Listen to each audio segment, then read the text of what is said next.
আলোচনায় আমরা আমাদের বক্তব্য তুলে ধরেছি, আপনারা দেখেছেন। সরকারি দল তাদের বক্তব্য তুলে ধরেছে। এখানে আইনি এবং প্রেক্ষাপটগত বক্তব্য, রাজনৈতিক পরিস্থিতি সব কিছুই সবার বক্তব্য এসেছে। আমরা নিজেদের মতো করে সবাই যা উত্তম মনে করেছি সেই বক্তব্যটাই আমরা দিয়েছি। বক্তব্যের এক পর্যায়ে সরকারি দল থেকে একটা কমিটি গঠনের প্রস্তাব আসছে।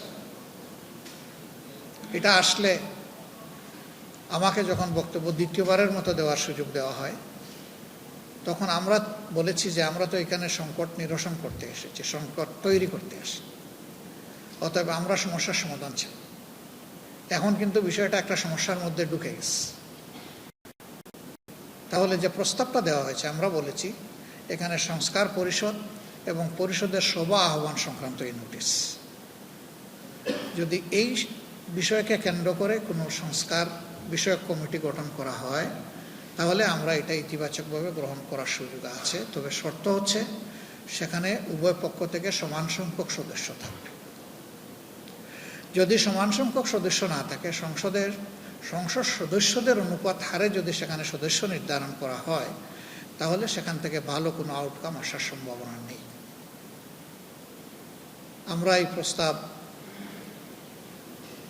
নমনীয়ভাবে এটাকে দেখার পর মাননীয় আইনমন্ত্রী তিনি বক্তৃতায় উঠে আমাকে মিসকোট করেছেন, বলেছেন যে এই প্রস্তাব ওনারা যেভাবে সংবিধান সংশোধনের জন্য দিয়েছেন আমরা সেটা গ্রহণ করেছি। আসলে আমরা সংবিধান সংশোধন সংক্রান্ত কোনো প্রস্তাবে আমরা মতামত দেইনি। আমরা বলেছি বিষয়টা সংবিধান সংস্কার। তো কাজেই এখানে আশা করি ভুল বোঝাবুঝি হবে না, কারণ আমার বক্তব্য স্পষ্ট ছিল, কোনো অস্পষ্টতা ছিল না আমার বক্তব্য। পরে আমরা এই বিষয়টা ক্লারিফাই করতে চাইলাম তখন আলোচনার কর্মঘণ্টা শেষ।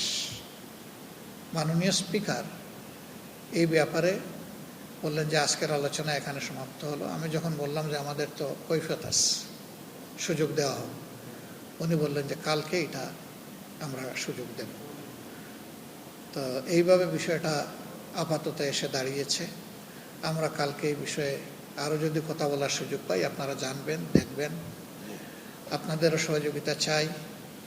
আমরা এই সংসদে এসে মুখামুখি অবস্থানে থেকে সংসদকে উত্তপ্ত করে আমরা কোনো সংকট সৃষ্টি করার উদ্দেশ্যে এখানে আসি। আমরা প্রথম দিনই বলেছি আমাদের ভূমিকা হবে গঠনমূলক, দেশের স্বার্থে, জাতির স্বার্থে। যে জায়গায় সরকারি দল ভালো উদ্যোগ নেবে আমরা সমর্থন দিব, সহযোগিতা দেব প্রয়োজনে। কিন্তু যদি দেশের মানুষের অধিকার ক্ষুণ্ণ হয়, স্বার্থ বিনষ্ট হয়, তাহলে আমরা সেখানে কিন্তু প্রতিবাদ করব, বাধা দেব, প্রয়োজনে প্রতিরোধ। এটা ছিল আমাদের নীতি।